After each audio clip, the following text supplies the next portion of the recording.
Things have gotten so bad that even the media are beginning to ask questions. Something occurs to me sitting here seeing all these people, hundreds of people here. Just think about YAF. Think about the growth of the Young America's Foundation. I mean, it's just unbelievable. Think about all the people in this room, all the campuses that YAF is on. We are here with everyone. We're going to be taking your questions, and I want to thank all of you for being here. Senator, you must be so happy. You have just left a place. There's chaos in the House. The whole city looks like Baghdad at this point. Somehow Washington, D.C. seems even crazier. The lunatics are running the asylum. Okay, you gave the Taliban a list of Americans. You gave them a kill list. They screwed up the evacuation. They have made every classic blunder. This mandate is completely bogus. That's a technical legal term. The other topic is this infrastructure bill. Joe Biden and Pelosi and Schumer want to spend a crap ton of money. So you're saying the big companies like the mandate? They love it. And we're very pleased to be joined by Sohrab Amari, Mark Meadows, Governor Scott Walker, Chad Wolf, Betsy DeVos, Attorneys General, Right. Honey's Badger. And I gotta say, you have been the honey badger. Thank you. Have you ever heard a swamp creature apologize? I'm not holding my breath. It does seem to be a lot of actors are interested in politics and politicians are interested in acting. We've got to win the battle of the day and the war going ahead. We've got to win the war for the heart and soul to save this republic. The only formal difference that I see between Dr. Fauci and the Pope, Dr. Fauci has much more power. Everything in life has consequences. We have to be wise as serpents and innocent as doves. There are unintended consequences. People keep fiddling with the mask, and they keep touching their face. Being a conservative requires that you recognize reality and accept the permanent things about life. Could we do verdict from the Senate floor? President Biden have presided over the worst foreign policy catastrophe in a generation. And the idea that you must wear a mask forever is idiotic. We're only a couple of reporters who dared take their mask off. They were almost like, Mel Gibson in Braveheart or something. Does voter fraud exist? I don't know for certain. Why then is Twitter right now putting warnings on voter We're fraud? simply linking to a broader conversation. And you're a publisher when you're doing that. Where do we go from here? We go towards truth and light and freedom. The fundamental liberties of humanity. It is right and true and just. Our ideas work. Freedom works. Free markets work. We're in a moment where we will go through some darkness, but the answer to darkness is always light. We've got to go here at CPAC, and I think we only have so much more to look forward to. Thank you all so very much. This is Verdict with Ted Cruz.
Now, Michael, you're not from Alabama, are you?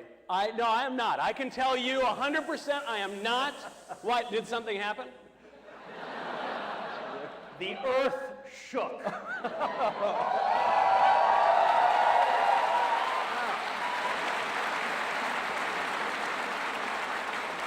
And Michael, welcome to College Station.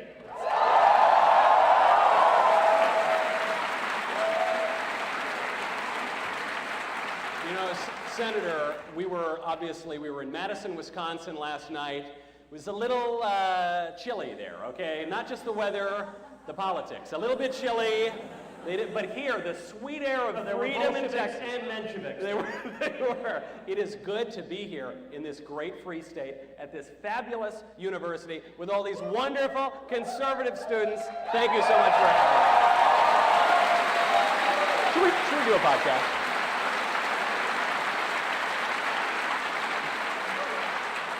Michael, this is the freest place in America. I believe it. I believe it. Well, I'm glad that we can do that because there is a lot to talk about.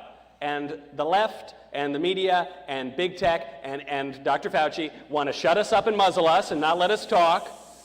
But I think we can do it here tonight. Should we do a podcast? All right, let's do a podcast. All right.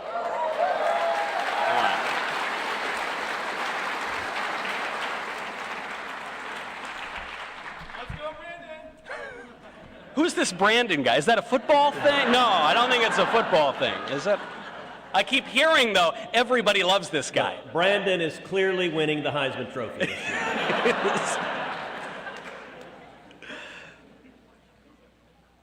529 years ago, Christopher Columbus discovered America. Just this week, Katie Couric admitted she covered up the truth about Ruth Bader Ginsburg. And this past weekend, Texas A&M kicked Alabama's ass.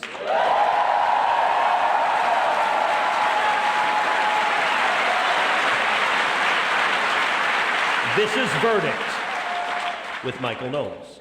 Hey, all right.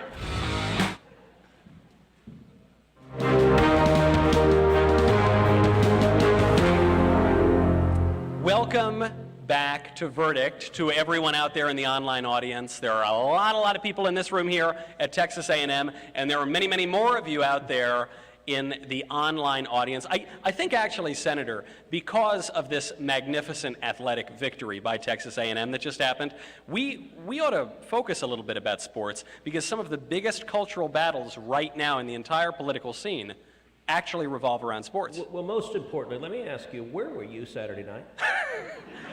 On the historic night. I want to have a cool answer, I was at home. I was just at home. Where were you, Senator? I was here watching a spectacular football game.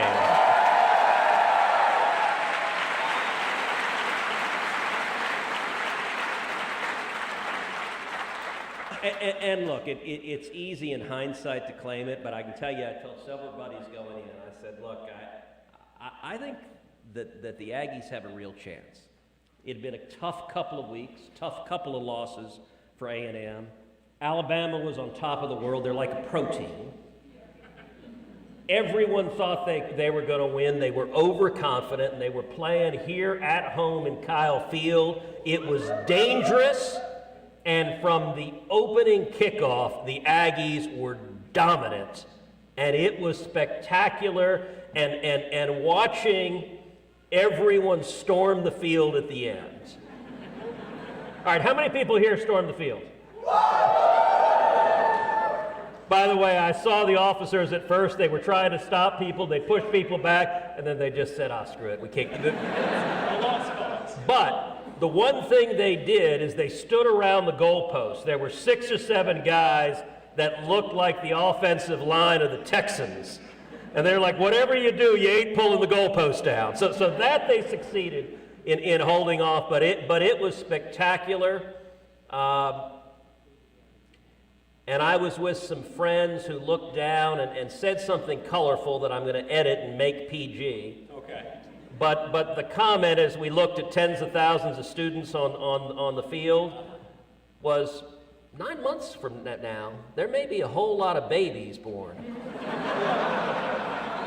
Winning is a great aphrodisiac. I suspect it was a good Saturday night. You know, I'm hoping, Senator, I'm hoping that there's a political lesson here, that sometimes you're up against daunting odds. It seems like there is this dominant, call it a ruling class, and you, from the great land of freedom, you have no way to fight back, and then sometimes you score a big victory. And I think that's what we all hope will happen for conservatives who have suffered a string of devastating losses, but we still hold out a lot of hope, and you're seeing, actually, that spirit of freedom right now being kept alive by some professional athletes in the face of these radical Joe Biden mandates. Look, I got to say right now that Kyrie Irving may be one of the most important people on the face of the planet right now.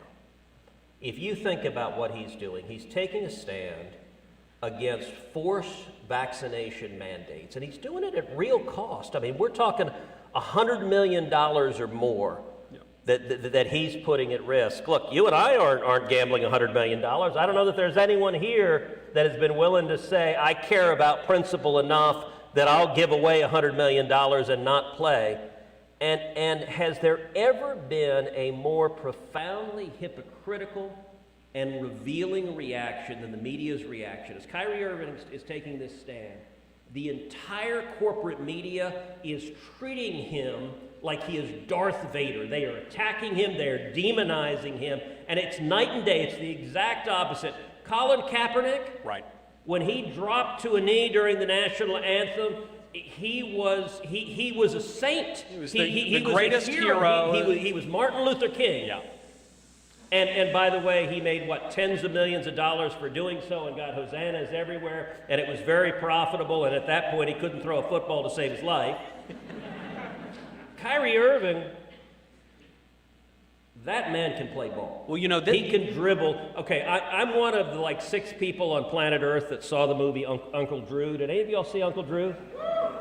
I mean, that guy look, I told you there's 6. There are 5 of them. That Shaq is in it. Chris Webber is in it. But Kyrie can dribble like crazy.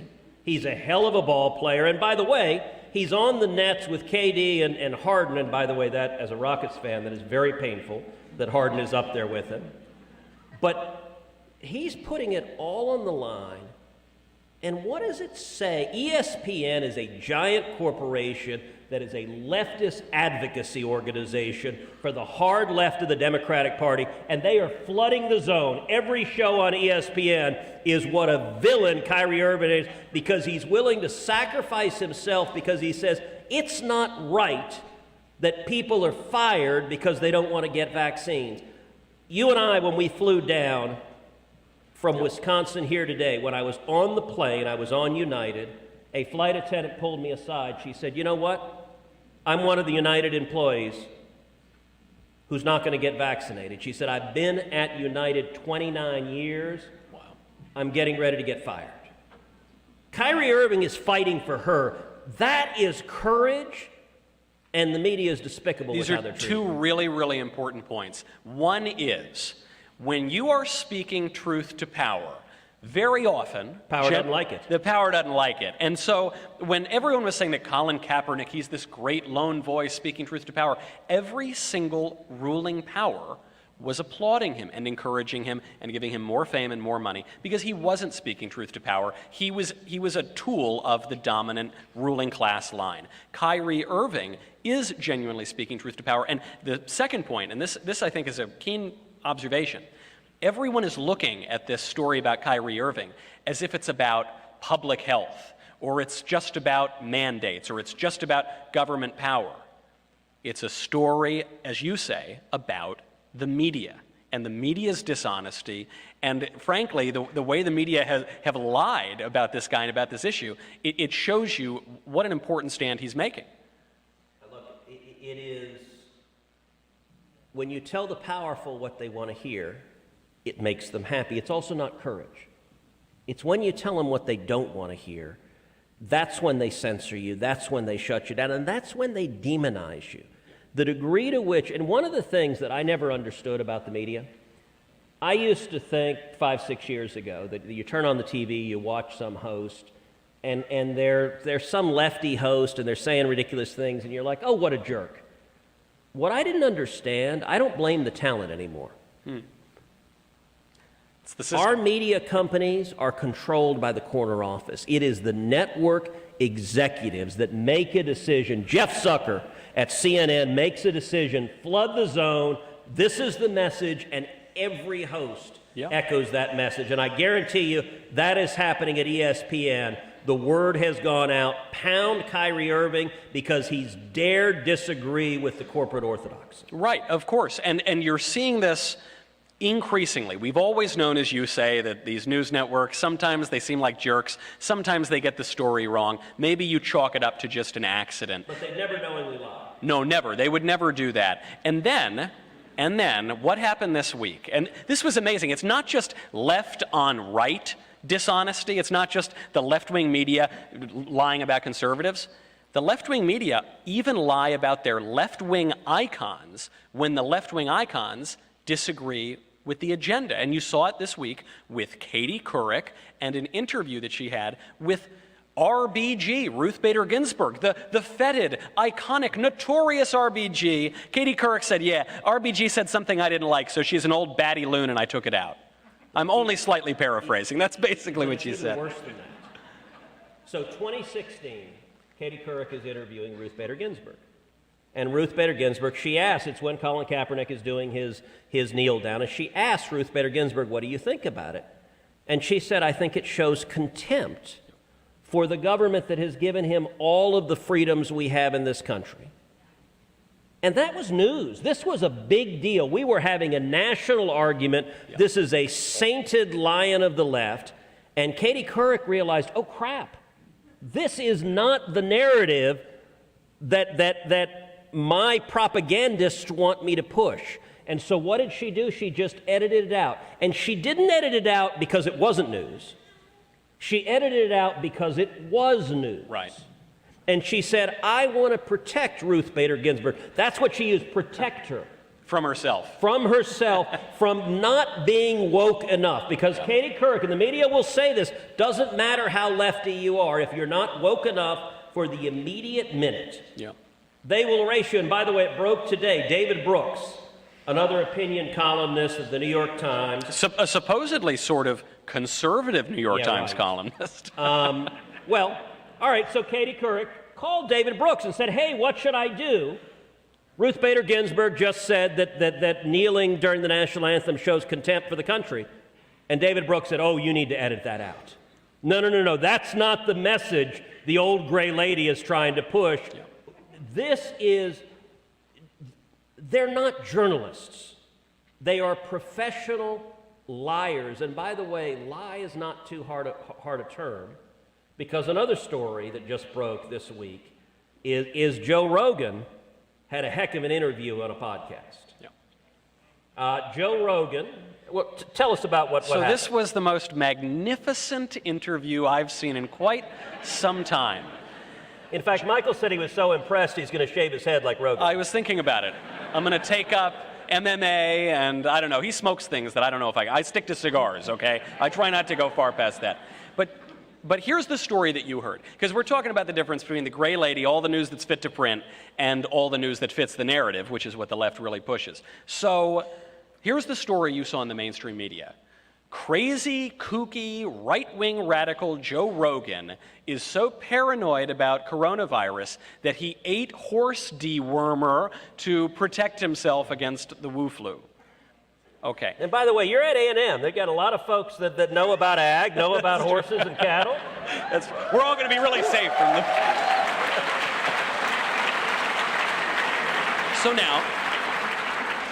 So now the only problem with this story is that it was completely, 100% false. The idea that ivermectin is horse dewormer. It's like calling aspirin horse medicine. They make aspirin for horses. That's not what I take when I have a headache. They make it for humans. Ivermectin has been used to treat many, many humans for quite a long time. Actually, the man who discovered it won a Nobel Prize. So it's a well-established drug. Hold on, repeat that, because that's a fascinating fact. It's something... The media had a week-long orgy of disinformation. Kind of like on that football field with the game, I don't know. Not on the field. Not on the field. Okay. This isn't Berkeley. I mean, but for a week, the network bigwigs, the corner offices said the message of the day is ivermectin is bad, and any yokel who is taking it is taking horse dewormer, and every station pounded it over and over and over again. And Joe Rogan's got $100 million. I mean, the interview is spectacular because he's got, CNN's top doctor on. Sanjay Gupta. Yeah, and he's like, why did you guys say this? This is crap. It has literally been given to over 1 billion people worldwide. 1 billion people worldwide. the discoverer, the inventor, won the Nobel Prize for discovering it. Yeah. He held up his prescription. He said, look, a doctor prescribed this. Not a veterinarian, a human doctor prescribed this for me. And it was really striking. It's worth watching this interview because Sanjay Gupta is like, oh, well, let's change the subject over here. Oh, look, shiny object. Oh, look, squirrel. Yeah. And Rogan wouldn't let him get away with it. And I think there's really an important lesson for all of us here on this, because Rogan said, does it bother you that your network lied about this and said I took a horse dewormer when I obviously didn't? And he says, maybe you shouldn't. Okay, let's try to move on. He says, no. Does that make you feel a little concerned that your network lied? He said, well, I didn't see that. He goes, you're the top medical doctor. What do you mean you didn't see it? And didn't lie just once, lied repeatedly. Yes. Jim Acosta was the first, and they said it over and over and over again. And I'll tell an interesting story. So the New York Times a few months ago was doing this kind of big feature piece on Texas and how Texas has changed. And the reporter is a Capitol Hill reporter. He came up and talked to me, and he said, hey, talk to me about Texas. And I gave him a quote. I said, Texas is no longer just home to oil and gas wildcatters. We're now also home to Tesla and Joe Rogan.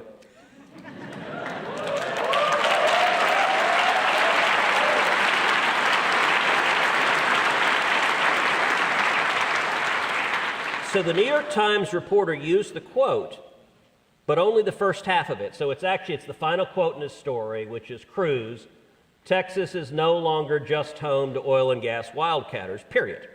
And he just ends the quote. And so I saw the reporter, Jonathan Martin is his name. Everyone calls him J-Mart. Yeah. And I saw him, I said, J-Mart, what the hell are you doing? I mean, that was a money quote. Yeah.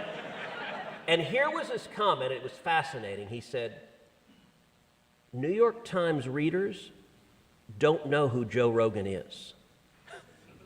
Really? And I gotta say, what it sounded to me like, he didn't say it, but it sounded to me like he included the full quote in the story, and his editor edited out the second part. Right. Because they didn't like that message. And it's an example, whether it's the New York Times or CNN. Listen, CNN top brass ought to be answering questions. They claim to be journalists.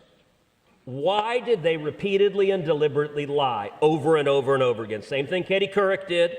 The press lies, and post Donald Trump. They hate Trump so much that they justify the lying. Right. The republic, our democracy is at stake, so we get to lie. To save democracy, we will lie. Right. Journalism, journalism dies in darkness, and we're testing that because the journalists have plunged us into darkness. Yeah. One problem that conservatives have had is this problem that you're describing, which is investigative journalism is expensive, it loses money all the time, and it is subsidized by left-wingers who are pushing their stories. So very often, the conservative news outlets are actually using left-wing reporting because there are good reporters at the New York Times. There are actually good reporters at the Washington Post. There aren't so many good editors. There aren't so many good executives. I mean, those are the guys who are really deciding what stories go in, what stories stay out, and how to twist the stories and mess up your quotes. But some of the reporters can be pretty good. Recently, we are beginning to fight back against this. There was a story that just broke, and I want to bring out a special guest to discuss this. There was a story that it's actually, I hate to toot our own horn, but I guess I suppose I'll do it. No, you don't. No part of you hates horn tooting. That's going in my bio now, I think. So the Daily Wire just broke a major news story, which is that in Loudoun County, there is, you've seen the story, I see. In Loudoun County, a young girl, suffered a vicious, horrible sexual attack in a girl's bathroom from a guy who is apparently gender bending and will sometimes wear a skirt. And the story is pretty clear. There are dangers to letting boys in the girls' room, and this is something that anyone with two brain cells to rub together knows. But the media and the ruling class won't let anybody say it. They're actually censoring people now. They're censoring our friend Stephen Crowder because he just read the story. Why don't we bring out our guest and we'll talk about this. All right. We've got a special guest. You may have heard of her. She is the host of The Liz Wheeler Show. She is The wonderful new partner of Young America's Foundation has her own YAF tour coming. I guess I kind of gave away the answer, didn't I? Our friend Liz Wheeler.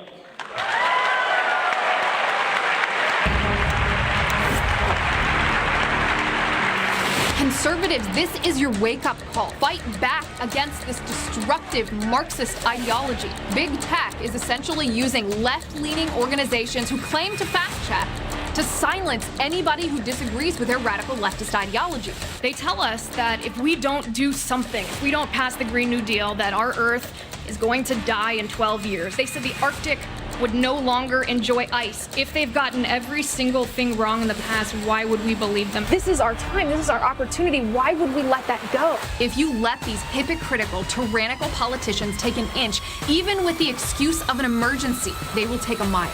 So let them take nothing from you, period.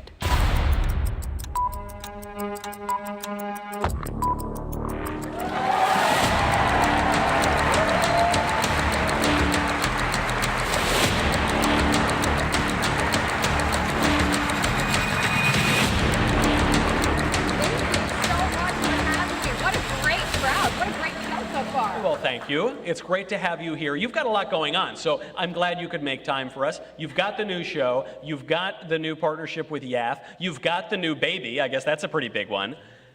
And now you're joining us. This is great. Yes, she deserves the applause.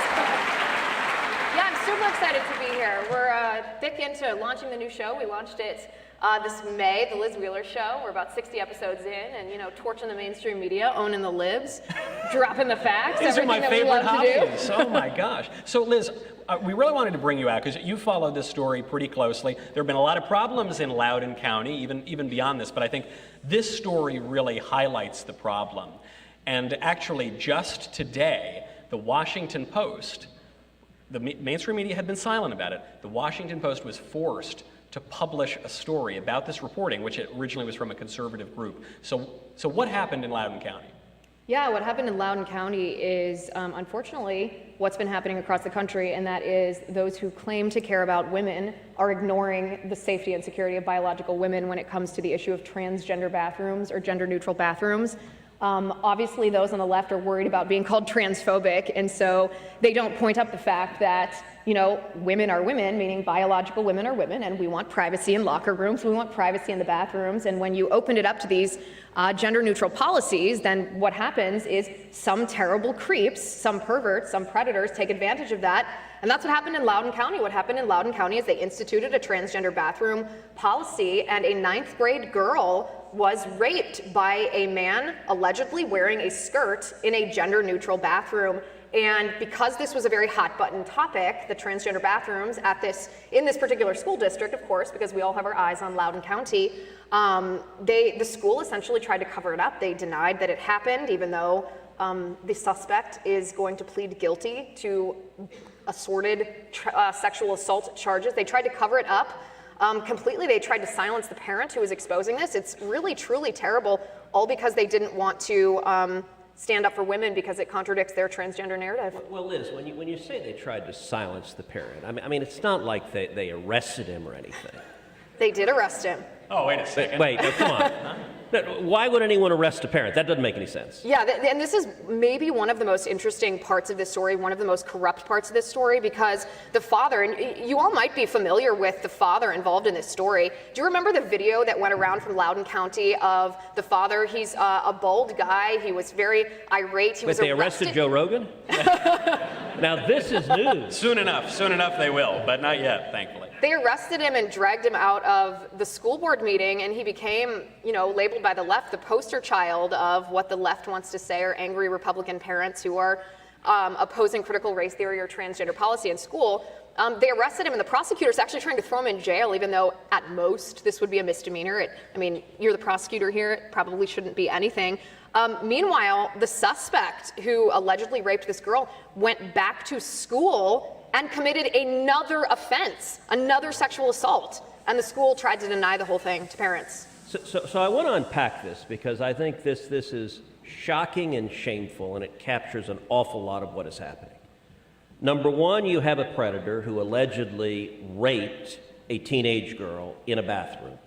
A biological man who went in wearing a skirt and raped this little girl. the father of the girl was understandably really pissed off because the school didn't report it, the school covered it up, the school was not acknowledging it. So the father went to a school board meeting, and I want you to think for a second, if you're the father of a girl who's been raped at school, you would be horrified, you would be pissed, and if the school was covering it up, you'd be saying, what the hell's wrong with you people? Yeah. You'd be turning over tables, and what we're seeing here are two scandals. Obviously, the main scandal, the crime that allegedly took place, but then, as you mentioned, this extra scandal of the school board covering it up because that sort of an incident doesn't fit the narrative. What we are told by the ruling class is that men going into the girls' room never poses any threat whatsoever, and reality just happens to contradict that. But it's even worse because then the corruption folds in upon itself. Because when this happened and the father is outraged and expresses his outrage, he gets arrested. And he then gets held up as the poster child and gets accused of being a domestic terrorist.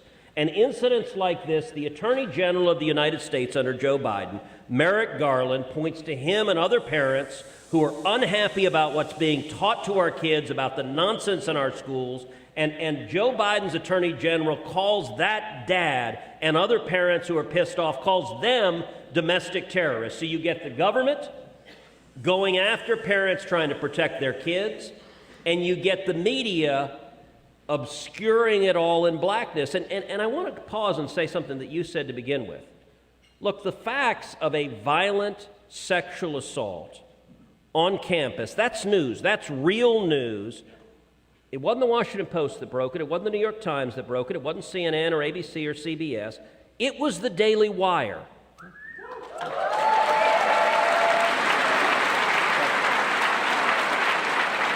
Because it raises this question. From all of the stories we've been discussing, they've got this common thread. They've got this thread of the media lying, covering things up, distorting things. And so very few right-wing organizations do any kind of investigative work because of structural challenges. So if just this one organization, with just this one reporter, uncovered just this one major news story, what else is out there that is not being reported on, that is being actively suppressed? What else do we as conservatives have to uncover?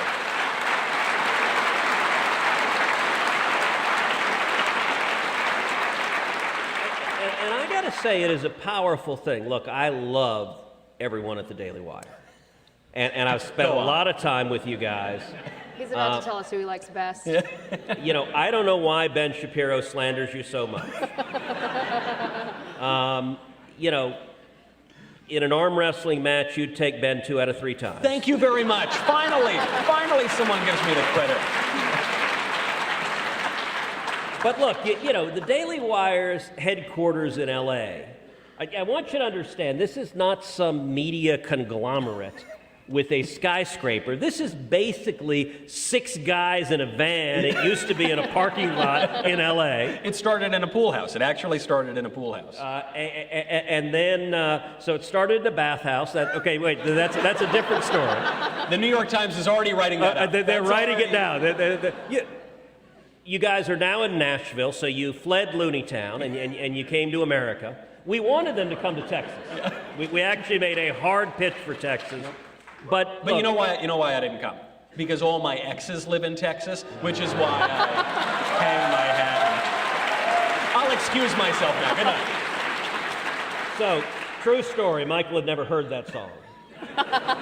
And so when he moved to Nashville on the podcast, on Verdict, I pulled out my phone and played All My Exes Live in Texas. So what is he doing? And he was fascinated, and he's like, that's why I hang my hat in Tennessee. He's like, oh, okay. Yes, and that is, I think, what's got to be the focus here. What conservatives have noticed in recent years, I mean, they've kind of always known it, but they've really seen it, is that the media are not just skewed.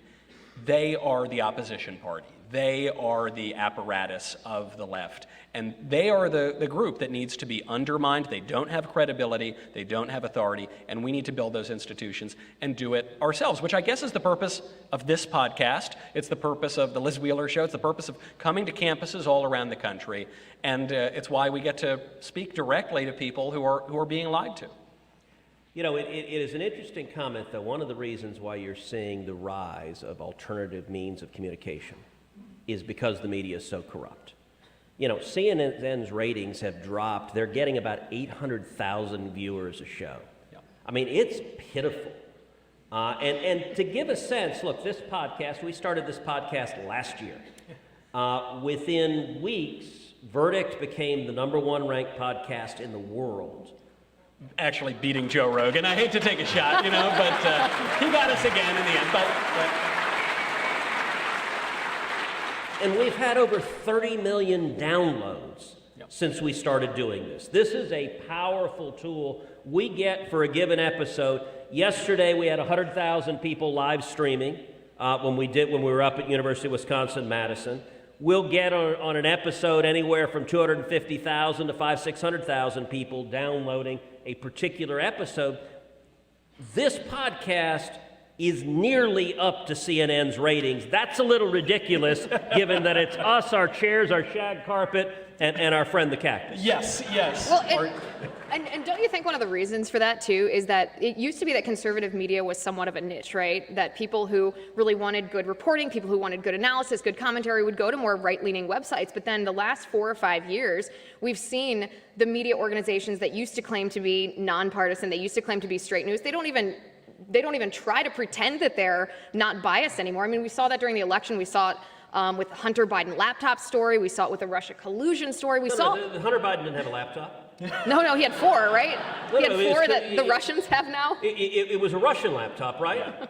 It had to be bad because Silicon Valley prevented anyone from even tweeting it and shut down the New York Post for 2 weeks over it. So clearly it was fake, right? It must have said fake on the sticker on the back. In Hunter Biden's defense, he doesn't have the laptop anymore, okay? He did lose the thing a few times, actually. But yes, I think this point is really important. And actually getting to these other people we've been talking about, I mean, we mentioned Rogan, but Kyrie Irving, and increasingly a lot of other people. I don't think that Kyrie Irving is some rock-ribbed conservative. No. Joe Rogan was a Bernie bro. But there are a lot of people who maybe they don't check every single box. Repeat that.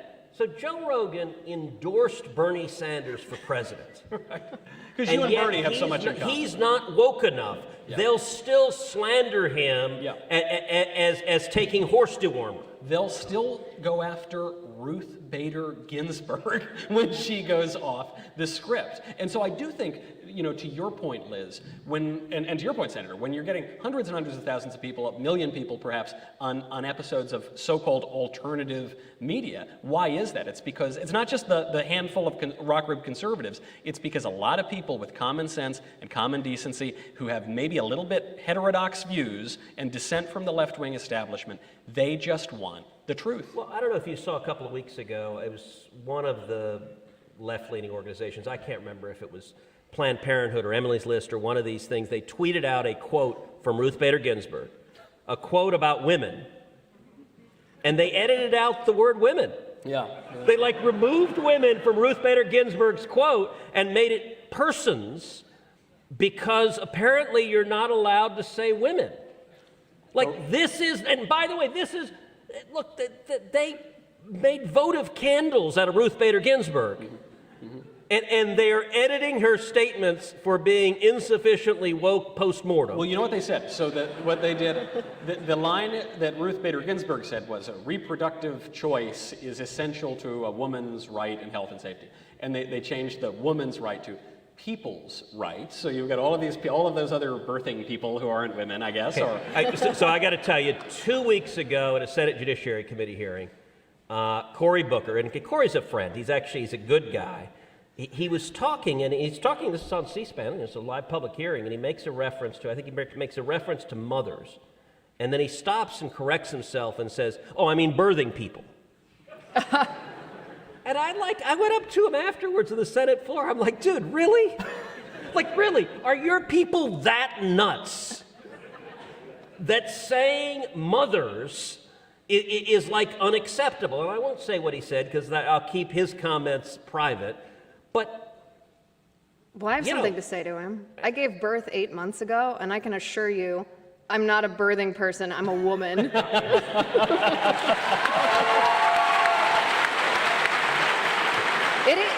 It is fascinating, though, to see this strain. I mean, first we had radical feminism, right?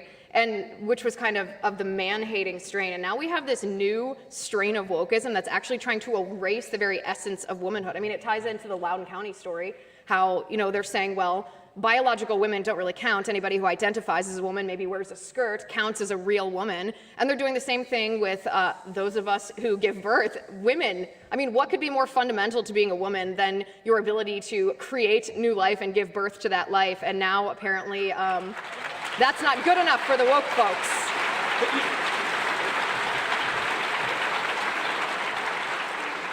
I was there when Heidi gave birth to both our daughters, and I gotta say, I don't think there's a man on the planet that could go through that. I said to my husband when my daughter was maybe 5 or 6 weeks old, it was right at the time that there was that hospital in the UK that was telling nurses to call it chest feeding and human milk. Yeah. And I suggested to him about 3 or 4 a.m. that maybe he try out the chest feeding. And turns out that's just not possible. You remember the Robert De Niro movie where he's the CIA agent and he's anyway, he says anything with nipples you can milk, and he says, I have nipples, can you milk me? Forget a De Niro movie, it's Monty Python. I mean, there's actually, this is a Monty Python sketch. I remember when my baby was born, almost at the same time. 2 days apart, right? 2 days apart. I wanted to be really old school. I didn't even want to be in the room. I wanted to be downstairs in the lobby, smoking cigarettes like a guy from the 50s. Tell me you were in the room. I was guilted into being in the room. But it was very painful for me. It was very painful to hear that. It is an incredible, spectacular, like, holy crap moments. Yeah. Like giving birth, like I wanted to go home and just tell my mom, thank you, like. I did actually do that. Afterward, I was like, how did you do that 5 times? Now, actually, this is a little bit of a hard segue, but I don't want to miss the opportunity here because, my baby, being my child, he is a little bit of the Italian persuasion. And you referenced a certain... Not just persuaded, downright convinced. He's downright convinced.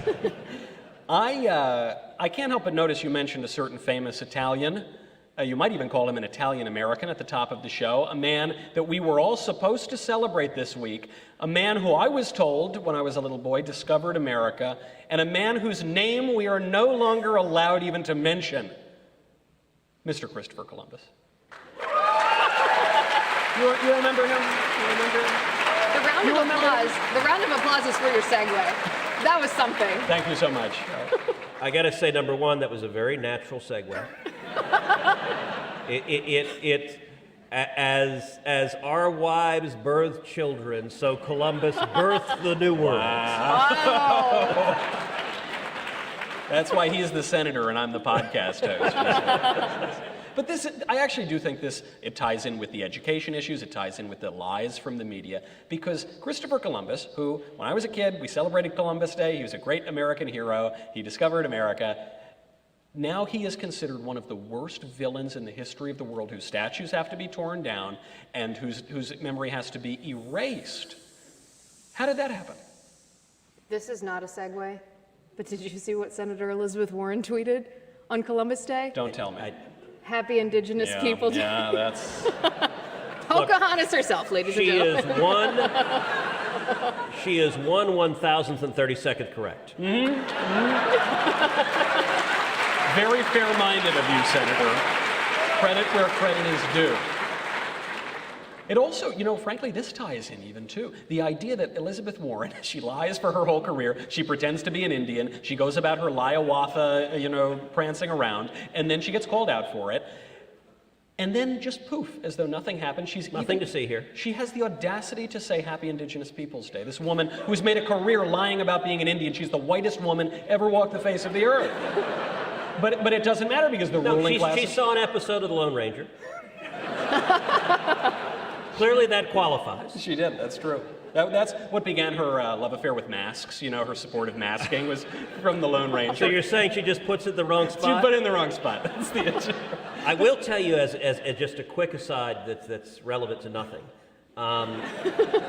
You know, Nancy Pelosi has a mask mandate in the House, and you know, Dan Crenshaw, the congressman from Texas.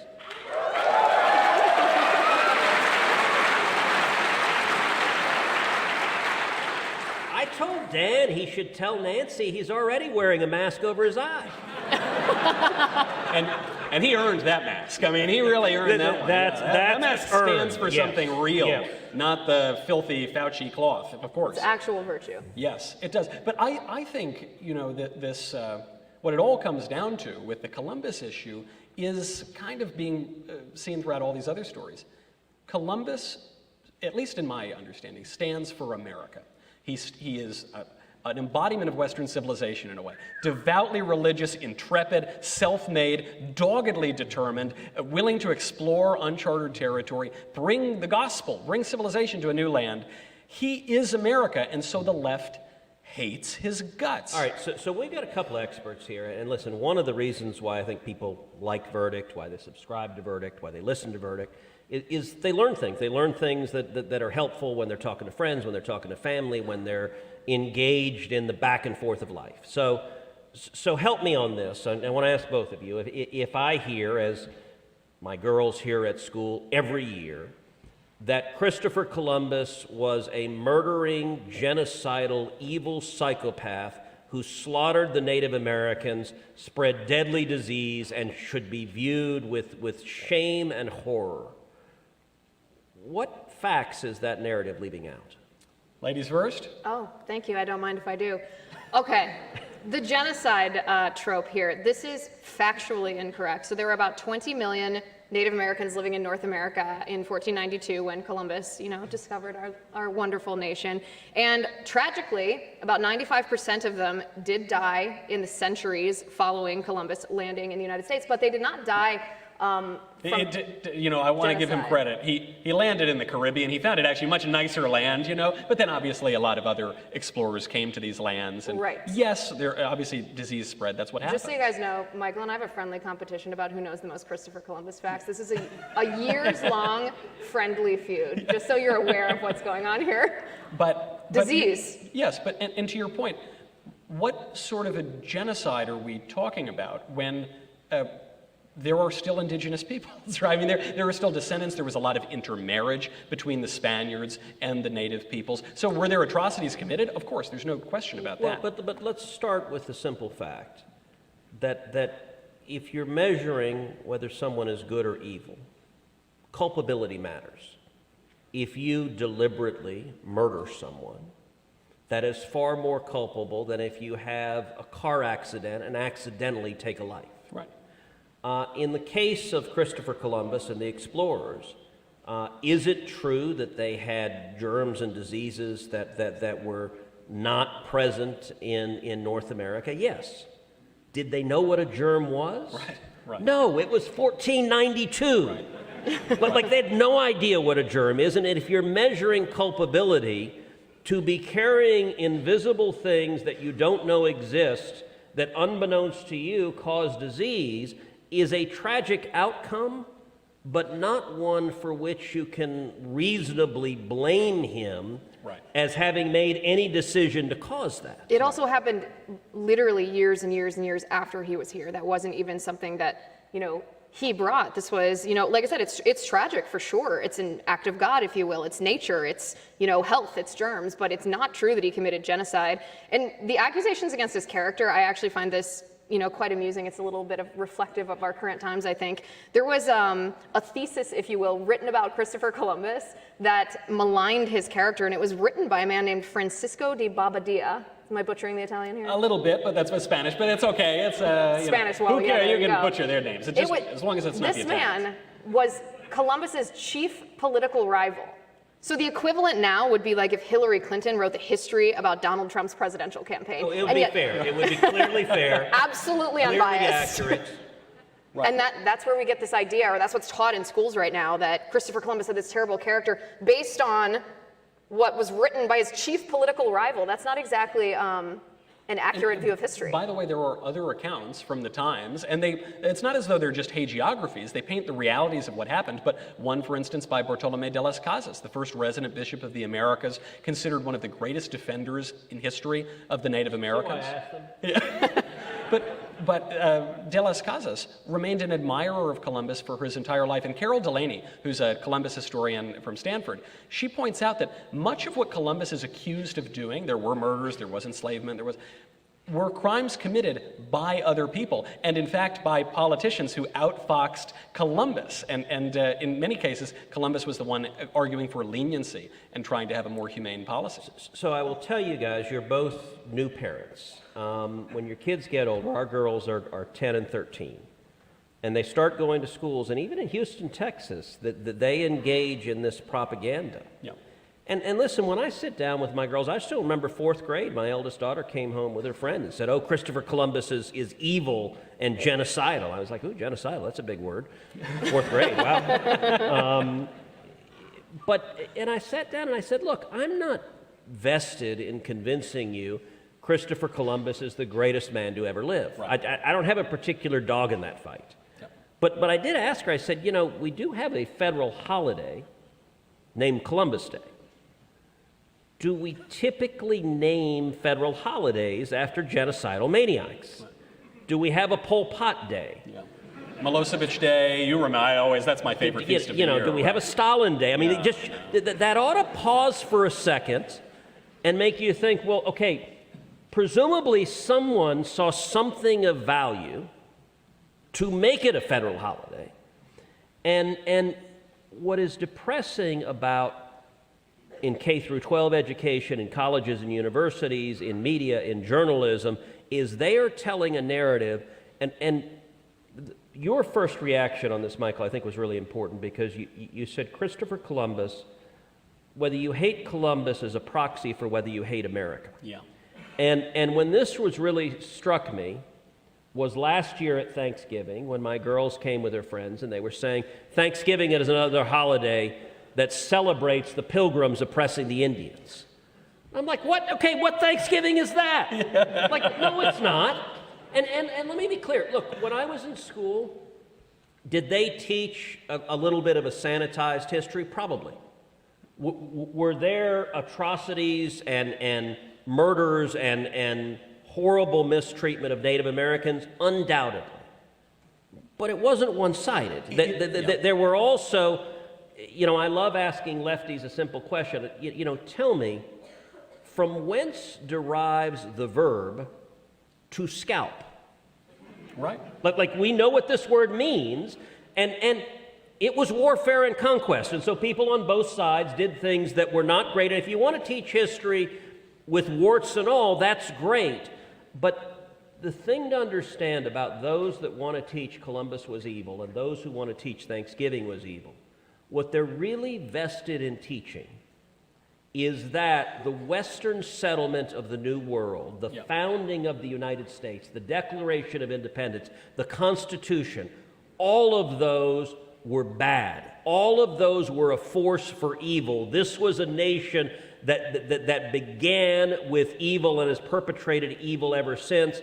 And I don't know that there is a proposition on the face of the planet I disagree with more. America has been the greatest force for good in the history of the world.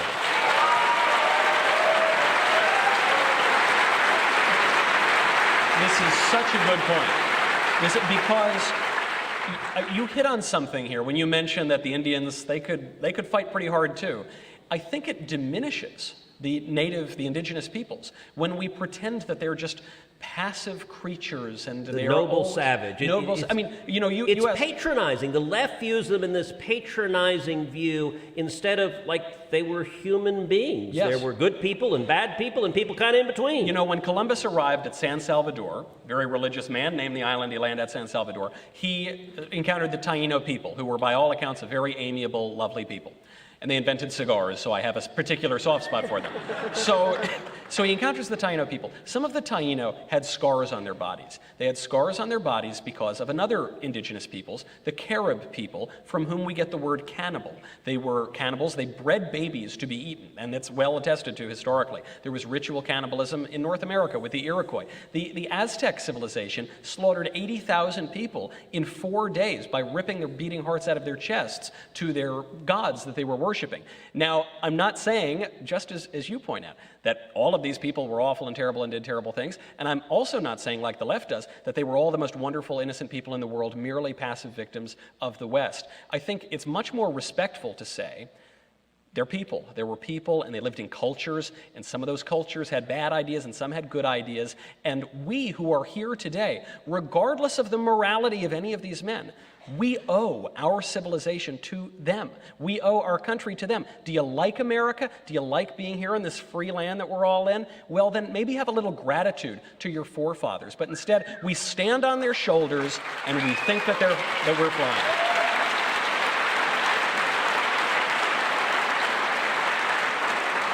I want to talk about Columbus all night. I want to defend this guy and defend America, but we should get to some questions. Yeah, do you guys want to do a question and answer now? Oh, yeah, you do. All right, so the rules of the game, you guys are familiar with this. Nobody crowd in the aisle. Everyone's question has to be a one-part question, not a two-part question, not a three-part question. It has to be in question form. You can start lining up behind the microphone. To do that, I have a question. On the in-question form, can someone stand up and say, "You're a miserable SOB, aren't you?" Does that count? Yes, but you will have to answer if they ask that question. Just checking. Okay, and we're going to do something fun while you guys line up. Also, if there's anybody who disagrees with what we say, we'll have a producer bring you to the front of the line. So where are the mics going to be? Who's going to have the mics? The mics are right here. Yep, right here in the front. You guys can line up. And all right, while the students are lining up, while you're lining up to ask questions, we're going to do something kind of fun, kind of new. This is something you guys haven't done before. It comes from Verdict Plus, which is your new all-access portal if you want to see behind the scenes. You and I actually just did a little fun behind-the-scenes sneak peek before we came out here. But everybody who is part of that all-access community submitted some questions for a lightning round. All right, now, fire away. Well, I have to say first, this is like a one-word, two-word, maximum three-word. We're talking lightning round. Yeah. Are you suggesting sometimes we go on a little bit long on the answers? No, I'm suggesting that giving a lightning round to the two of you may be the hardest job that I've ever gotten. Okay, are you guys ready? Yes. Obviously, Senator goes first. Favorite ice cream flavor? Coconut. Interesting. I like coconut. You get two people applauding for that answer. If you go down to the Caribbean and get fresh coconut, it's awesome. Okay, I'll take your word for it. Chocolate chip. No, I'm joking. Coffee ice cream. Coffee. In which subject were you worst at school? Handwriting. Oh, interesting. And to this day, I still print all caps. My cursive is miserable. We can attest to that. We've seen his notes. Okay, favorite superhero? Wait, I don't answer my worst subject? In which subject were you worst at school, Michael? He was the kid who always raised his hand and asked the teacher, shouldn't you be teaching I'm sorry, XYZ? he doesn't understand the question. What do you mean being bad in the subject? Answer the question. My worst subject was gym class. Until tonight with those footballs, baby. Now we're coming back. That's right. All right, you get this one. Favorite superhero? Batman. Favorite superhero? Spider-Man. Oh. I think he got you on that one. It's a Spider-Man crowd. Yeah, he got you on that one. Cats or dogs? Dogs. Cats or dogs? Yeah, cats or dogs. I'm a people person. I have a baby and a pet fish. Favorite saint? Oh, where do I begin? One word answer. Does Mary count? Yeah. Does she count? It's kind of cheating. It's kind of cheating, but I guess. Two Catholics on this stage, it counts. Our wonderful mother, Our Lady. Favorite saint? I'm Southern Baptist.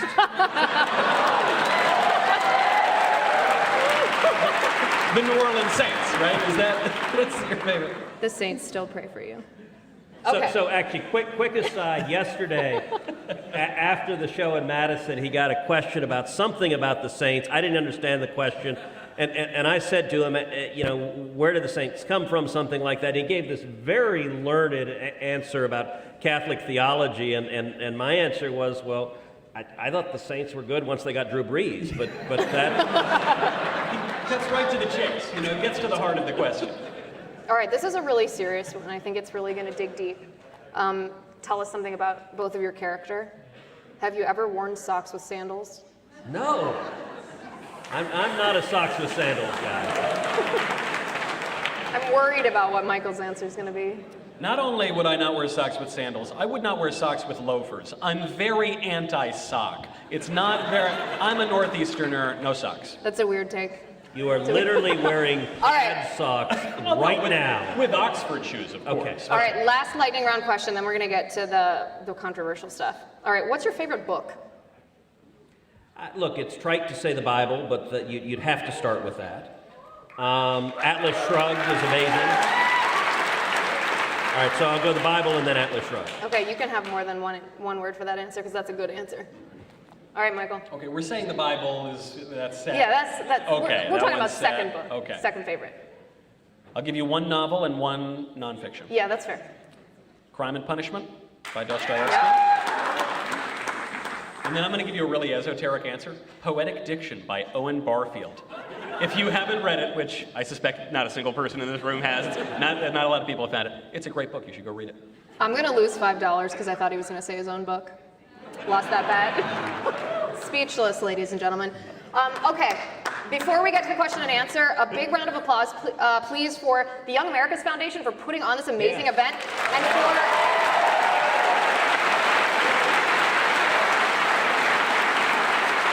for the Logan family sponsoring this event. The Logan family brought this event to life. Thank you to the Logan family. Thank you, as always, to the Logan family. Supported these tours throughout the years. Wonderful, wonderful family. And I got to say, Michael, Liz is already more professional than you and I. Like, we're doing this thing, and we didn't even get around to thanking our hosts and our sponsors. Thank you for classing up the joint. She does. My pleasure, my pleasure. It's my honor to be here. All right, are we ready for questions? So step right up here. First, introduce yourself, and if you want to address your question specifically to the senator, to Michael, or to me, go ahead and address it directly. What's your name? Howdy, I'm Ben Crockett from College Station, Texas, and my question is for the senator. Senator Cruz, your training is in the law, and so my question is, what is the most important case, in your opinion, of the first half of the 20th century? First half of the 20th century. All right, that's a tough. So you've just excluded Brown versus Board of Education, which was 1954. I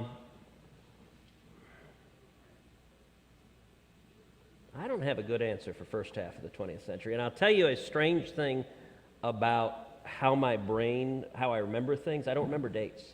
I'm terrible at dates. It was when I was clerking for Chief Justice Rehnquist, it was interesting. His brain, like everything was filed chronologically in a way that if you mentioned, 1977, he had this perfect recall of what happened in 77, every case that occurred, what was happening where, and it was a remarkable thing. And what was cool about it, so when I clerked for him, he'd been on the court for 25 years. And he would think of a case, for those of y'all, some may be in law school, some may be thinking of law school, you have a case that's a name, Smith versus Jones, and you think of it as a case that stands for some legal proposition. For the chief, it was a memory. And he would be like, oh yes, Smith versus Jones. That was the case where Thurgood wanted to do such and such, but we didn't agree with him on that. And he was literally remembering the conference where they discussed the case. And so but for whatever reason, my brain is terrible at tagging things based on dates. So that's a lousy answer to a great question. Let me do a quick follow-up to that, because I know you'll have a great answer for this. If we're talking 21st century, and what do you think is the most important case that has shaped ongoing legal precedent from the constitutional perspective that we've seen, in the past 20 years? The past 20 years, I would say there are a couple of cases that were really pivotal. Number one is the Obamacare case, where Chief Justice Roberts really flipped on everything that he believes and knows. And John Roberts is someone I've known 25 years. He was also a Rehnquist clerk. He's an amazingly talented litigator. He was the best Supreme Court litigator of his generation. And when the first Obamacare decision came down, John made, I think, a very cynical decision to make a political decision. And so I remember reading the opinion, and it was a remarkable opinion where the first 80% of the opinion is fantastic. It's a challenge to Obamacare. And all of the jurisprudential rulings on the Commerce Clause, where he concludes that Congress doesn't have the authority under the Commerce Clause to force people to purchase health insurance. On the Spending Clause, all of his rulings are really strong, solid, principled. And then at the very end, he has a sleight of hand where he defines a tax, a penalty rather, as a tax. And he says what Obamacare described as a penalty, he says, well, if we just call it a tax, then it's okay. And the law said repeatedly it's not a tax. Obama said repeatedly it's not a tax. The Congress said repeatedly it's not a tax. And all Roberts had to do was this little sleight of hand, and magically he upheld it. And what's been widely reported is that he initially voted with what was then the majority of the court to strike down the law, and then he changed his vote and flipped. And I got to say, I think that started John Roberts down a path. He knew what he was doing. He's too good a lawyer. This was not that he screwed up. This was, and look, to give him the benefit of the doubt, I think he thought he was preserving the court from a political battle, but it will go down as one of the most political decisions in the history of the country. Yeah. Isn't that the irony, that in trying to keep the court above politics, he thrust the court more into politics than it had been in decades, if ever before? And since then, he's done it repeatedly. Yeah. It was, when you start giving up your principles a little bit, it's a very quick, slippery slope, and he has now been doing it over and over and over again. Yeah. Since Michael got a book plug, I'd be an idiot if I didn't get a book plug. Last book I wrote is a book called One Vote Away, How a Single Supreme Court Seat Can Change History. And the book goes through critical constitutional rights. Each chapter tells war stories about the court. And so I talk about John Roberts quite a bit. I talk about the Obamacare case. I talk about other decisions, and I take people inside those conference rooms that Rehnquist would talk about how the major decisions protecting free speech, protecting religious liberty, protecting the Second Amendment, almost all of those decisions are 5-4 that we're one vote away from either losing our liberties or preserving them. Right, because to choose to be apolitical is still a political decision, just like to choose to be an atheist is still a religious decision. And John Roberts should know better. He should know that. He should understand it. And he does know better. That's the thing that makes it harder. Yeah, I think so. Okay, we got to get to the next question, or else we're going to be debating the Supreme Court until dawn. Please step up and introduce yourself. Hi. Great shirt. Oh, Great. thank you. By the way, would you briefly model the shirt for the crowd? That's a great looking. All right, so I'm Jackson, and my question was kind of about the Loudoun County thing. Yeah. Because, not just like that situation, but we also have a lot of crazy stuff going in public schools, like pornographic books in the library and stuff like that. And I was just wondering, since most of us here, I think, are students that go to these schools, what can we do? Can we do something about that? Because those are our schools. Michael, you want to take the first crack at this? Sure. I think there actually is quite a lot that you can do. I don't think that you're going to solve this problem by snapping your fingers. And frankly, I don't think you're even going to solve this problem. Is it over? Yeah, did we do it? Please, I hope it works. And now it's like we're in a beat poetry cafe or something. which is what a lot of public schools seem like these days. I don't think, I also don't think that it's going to be won by pretending that a third grade classroom is some free marketplace of ideas. That has never been the case. William F. Buckley Jr. launched the modern conservative movement making fun of that radical view of academic freedom that pretends that teachers have the right to teach any manner of pornography or obscene craziness that they want to. They obviously don't have that right.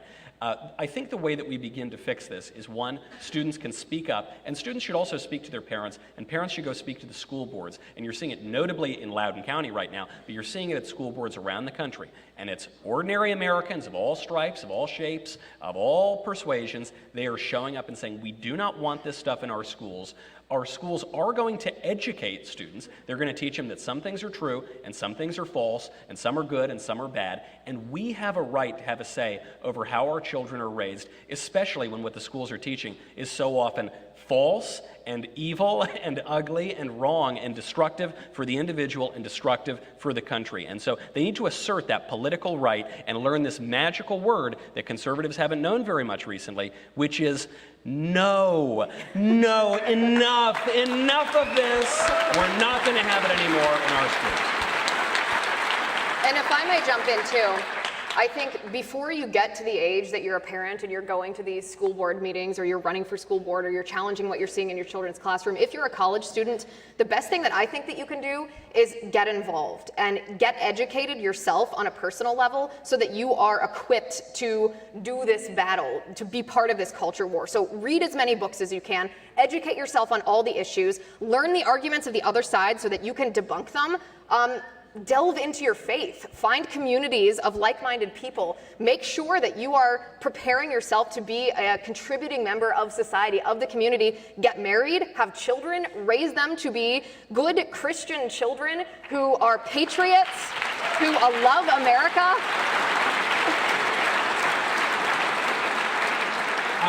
Outbreeding them is always a fun strategy. It's an effective strategy and a fun one. Hence the A&M victory over Alabama. And I mean, that's pretty much the conglomerate. That's a lot of advice. Well, and I'll say on this, look, I think it varies depending on age. And so what's appropriate in elementary school is very different from what's appropriate in high school. Yeah. You know, as kids get older, as kids get into high school, I'm actually a believer that more is better. So I don't want folks going through the libraries and pulling out, you know, you see people pulling out like Huckleberry Finn because it contains language that they deem offensive. I'd rather kids read a variety of stuff that good, bad, and more information, and certainly as you get to college. Part of it is our schools shouldn't be indoctrinating children.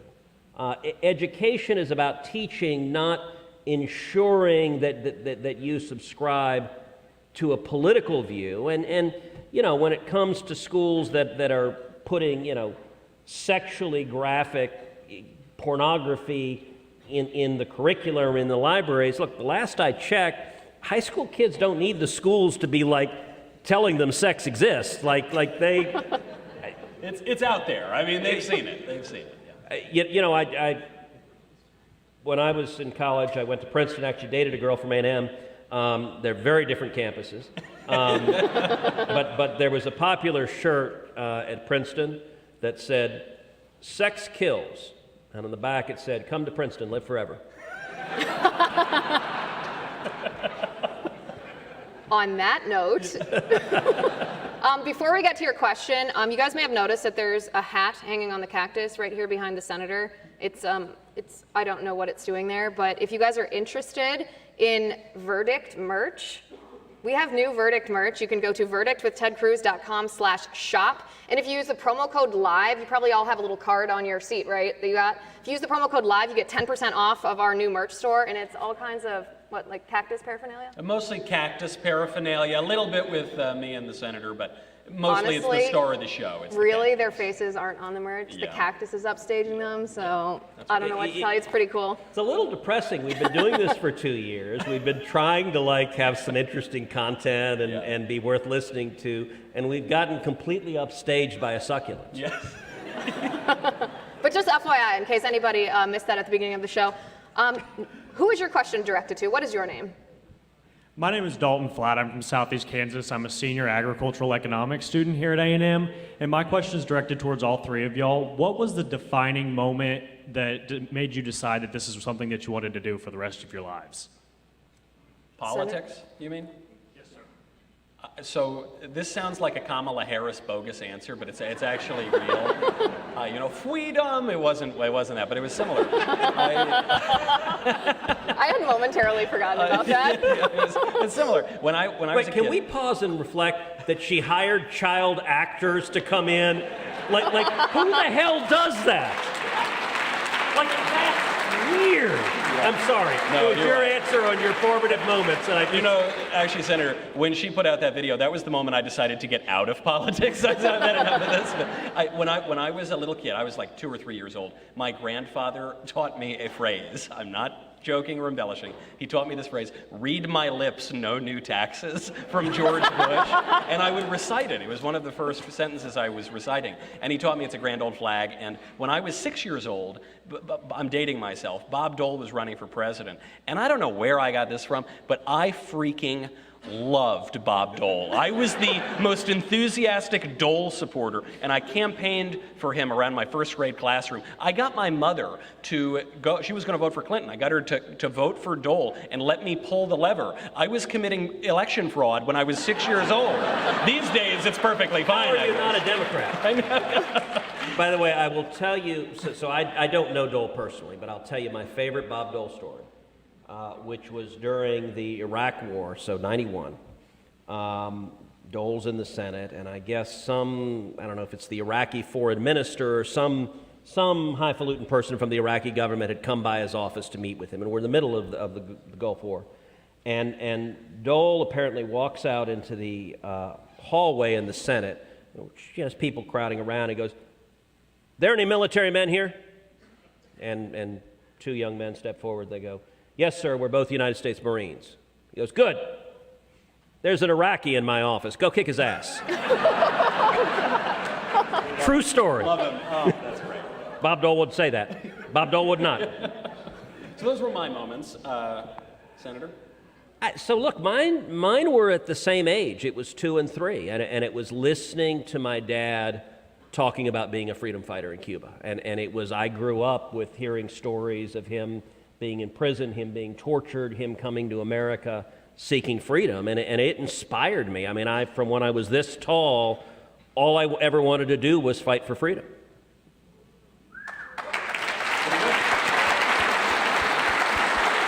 A good thing to fight for. Sometimes when you know, you know. When you're called, you're just called.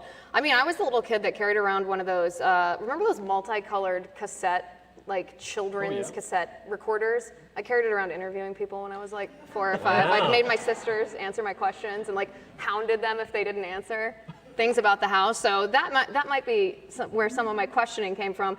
The conservative part, I think, as I think it is for a lot of people, is from my personal experience. I mean, I'm very Catholic, I'm very pro-life, and so when you compare the two parties, when you compare the stances of the two parties, it's a pretty obvious choice which party, respects the dignity of human life from conception to natural death, and which party seeks to destroy it. So that's an easy thing.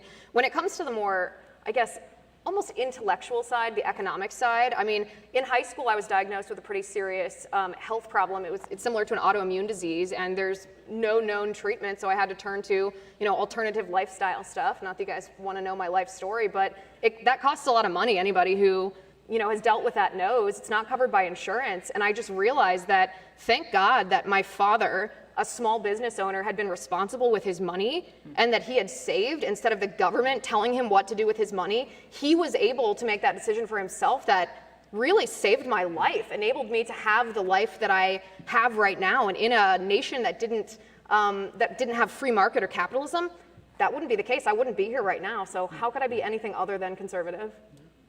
A good reason.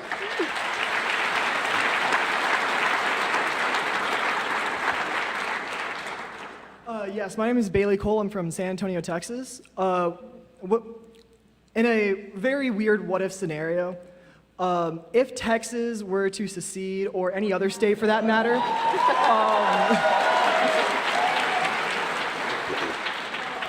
What would do you think would be the best course of action, or how do you think the federal government would respond? I think I know which side he's on. I don't know. So look, I got to say, and it was kind of interesting. I was talking with Michael and Liz before the show, and they were asking, so is the question of Texas secession going to come up? And I said, yeah, probably. And listen, I understand the sentiment behind the question. I'm not there yet. And we actually had a debate over drinks last night after the show. Listen, I think Texas has a responsibility to the country. And I'm not ready to give up on America. I love this country.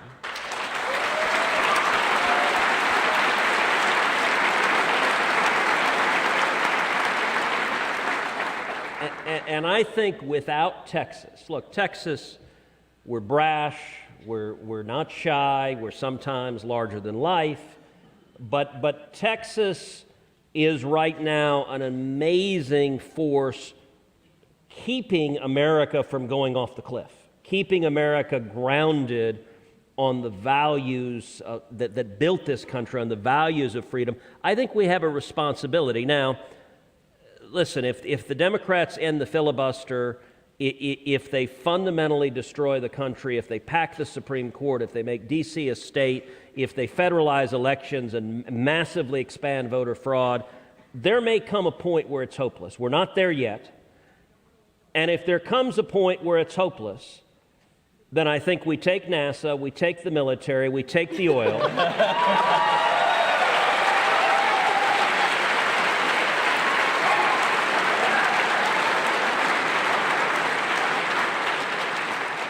Take me, please take me. I don't want to be trapped. What about Joe Rogan? Are you going to take him? Joe Rogan, he might be the president of Texas.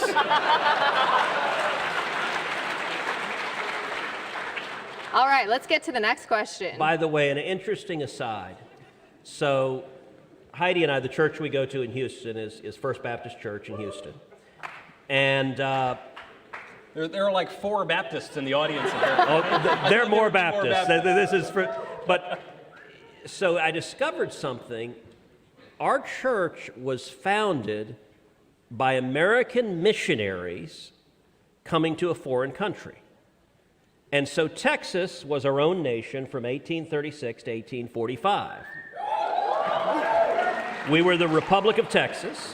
And during those 9 years, at some point during it, missionaries came from the United States to this foreign nation, the Republic of Texas, and they founded the First Baptist Church. It was a missionary church. Wow.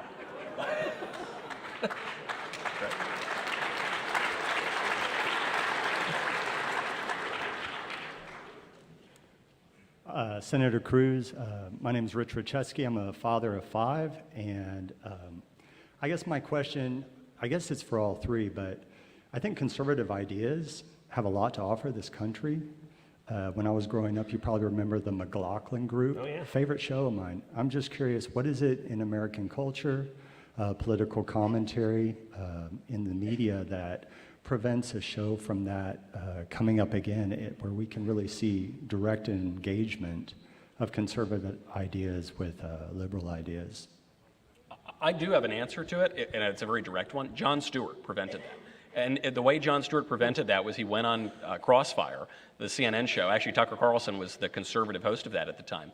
And he so viciously made fun of them, specifically Tucker, that they canceled the show. And that was the last one of those shows where you had a really open dialogue and debate between someone on the left and someone on the right. Now, maybe the culture was already trending in that way, but that was kind of the kill shot. You really haven't seen anything like it since, and the kind of snark, and a lot of that came from Stewart, because he's a pretty talented television comedian. Funny guy. And he's a funny guy, and so because he wanted to be such a political player, I think he through his talent and through his relative success, really transformed that. And I hope something, I agree with you entirely, I hope something like that comes back, but I put out feelers, I invite left-wingers on my show all the time, and very rarely do they agree to do it. So 25 years ago, there was a show that was actually the first TV show I ever went on. It was a show called Debates. And it was on PBS. And it was on, hundreds of stations across the country, and it would have 3 people on one side debating 3 people on the other. And so the first time I had a chance to do it, I was a brand new baby lawyer. I was practicing law in D.C., and they asked me, the first topic was, should we grant amnesty to America's political prisoners? By which they meant people like Mumia Abu-Jabal and people who murdered police officers that they call political prisoners. And someone called me and said, okay, are you willing to defend the conservative principle side of this? And I remember talking to the producer and saying, okay, so let me get this straight. You want me to defend the proposition that violent criminals should be punished? Controversial. Yes, I am comfortable with that position. And I did, I don't know, like 15 or 20 of these shows, and it was, it was really low budget. It made Verdict look totally Hollywood. And the guy who produced it was a guy named Warren Steibel, who was also the producer of Firing Line. And, William F. Buckley would droop in the chair and have his, voice of... He'd use these polysyllabic words that you'd have to go look up to be like, I don't know what that means, but man, that sounds smart. And by the way, to be honest, Michael Knowles is the reincarnation of William F. Buckley. Thank you very much, Senator. I've been trying for it my whole life. And Senator, if you had not compared me to William F. Buckley Jr., I would have smashed you in your face. You would have stayed. No, I would not have. I would never. But Buckley would do this. He had this very urbane show. He would only occasionally threaten to punch somebody in the face. And like Gore Vidal. Like Gore Vidal. And frankly, he might have deserved it. But you don't really see that anymore. Well, and then there was, if you remember, there was a show called Hannity and Combs. And you had Sean Hannity and poor Alan Combs, who was the liberal. And it was like the Harlem Globetrotters. Like Alan Combs was there to get his ass kicked every night. It was sort of like Alabama on Saturday. I'm going to keep going there. I'm just going to keep going there. And it ultimately, it wasn't great TV because Sean just mopped the floor with him, so then they just made it Hannity. Yeah. I wish there was more discussion. There ought to be more balanced discussion. We try to do some of that on this show. So one of the people that listens to Verdict is Heidi, my wife, which is amazing that she does it. And she will run on the treadmill and listen to it because she says, hey, I learned stuff.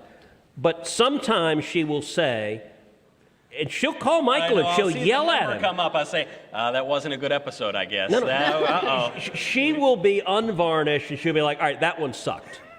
And it's inevitably, she's like, when you get too dogmatic, when you and Michael are like, yeah, just start pounding the table, like she said, what's much more interesting is explain something to me. Let's go through an issue, understand what the other side is, understand why someone would believe that. And this is something the left never does.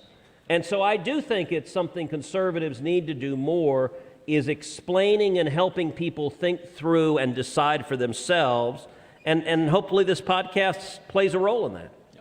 Yeah, I think so. And I think maybe this is a little bit cynical. I hope not. But when you're analyzing why it's so difficult for conservatives and liberals to get together and debate, it's because a lot of liberals refuse to debate. And the reason that they refuse to debate is because when you present conservative arguments, they almost always win, right? Conservative principles of limited government, of individual rights, make people more prosperous and happy and freer, and they're better for the community and the family and the country. And leftists know this because their goal is not really to better our nation. Their goal is to accumulate more power. And so they don't want to debate us anymore because we've learned their tactics, we've learned what to do, but we do invite them and we are respectful when we trounce them. We're very respectful, we're very nice to them. But they have a fundamentally different vision of our country, and they don't always want that exposed because most people, most voters on the right and the left don't agree with the radical leftist politicians in Washington, D.C., and that's the left's, what they want kept secret. They don't want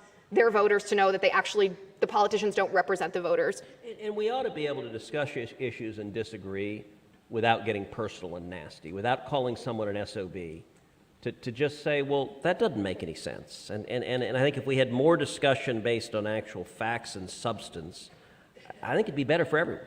Yeah, and that's what we do. That's why we always invite students to disagree too. So this will be the very last question. Hopefully we've saved the best for last. What is your name and to whom is your question directed? Good evening. My name is Elchanan Geller, and my question is directed towards the senator. You have endorsed Governor Abbott in the 2022 gubernatorial election. Out of the four candidates running, who do you think is most closely aligned with your beliefs? Governor Abbott has been governor for 8 years, and he has been a major disappointment for most conservatives, shying away from many important issues. I understand that you have a debt of gratitude for him for your Solicitor General appointment, but do you feel that your friendship is more important than the future of the state of Texas? Well, look, it's a spicy question. I love that question. All right, so let me say thank you for asking that question. It is a good question. Let me start by saying I think primaries are a good thing.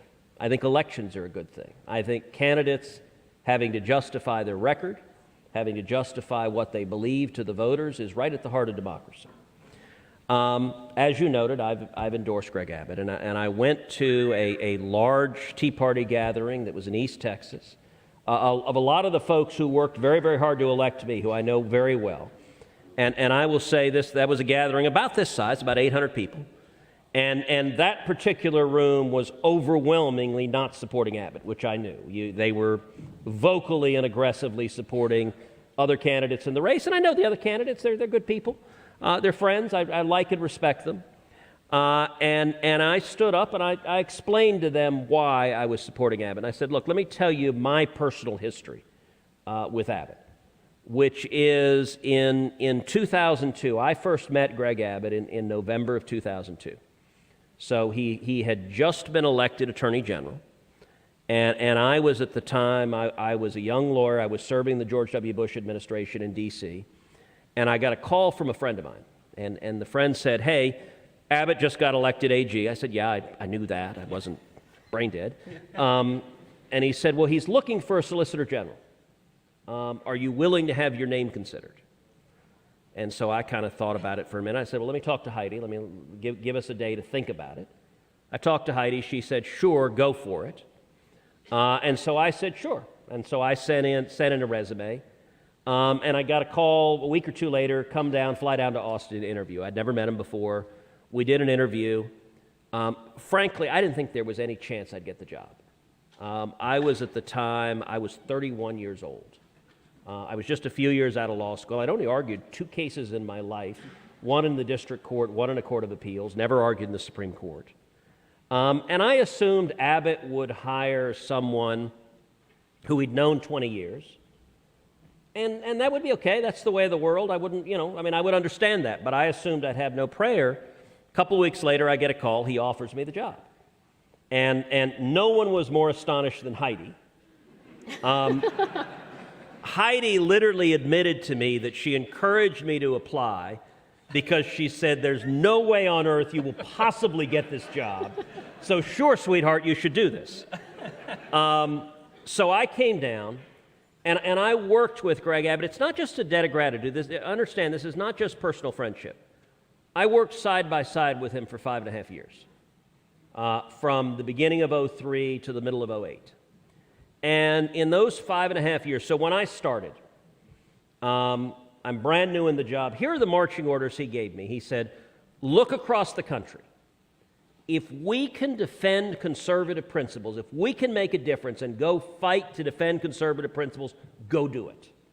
And for at the time, I just had turned 32.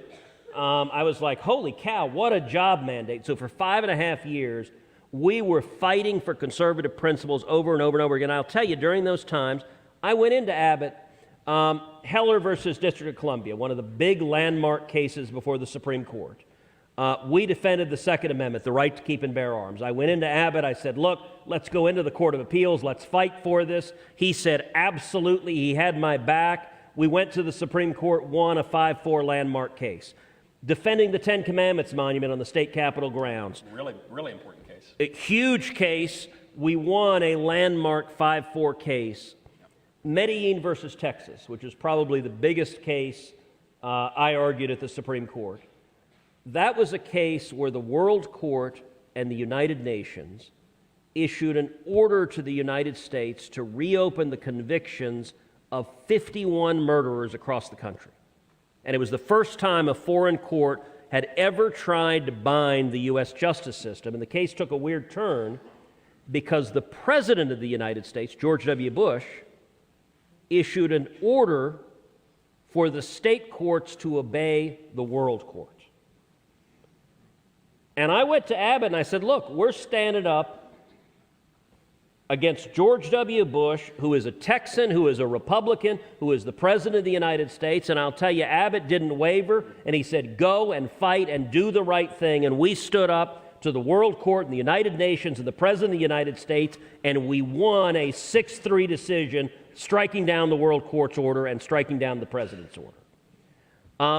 Throughout all of that, I saw Abbott stand for conservative principles over and over again in big fights that other politicians would shy away from. Other conservative politicians would shy away from.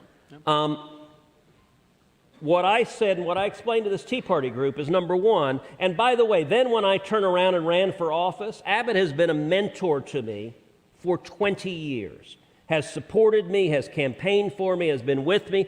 As I said to this group, I said, look, I would be an ungrateful jackass if I didn't support Greg Abbott. But he is a good man, he is a decent man, and he has fought for conservative principles for decades. Now, listen, as governor, do I agree with every decision he's made? No.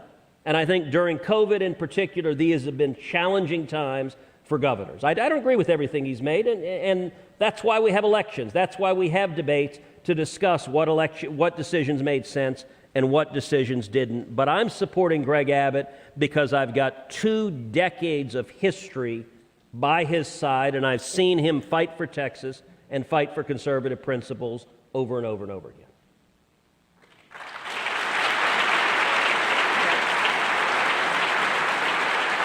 That's a good answer. That's an answer right there.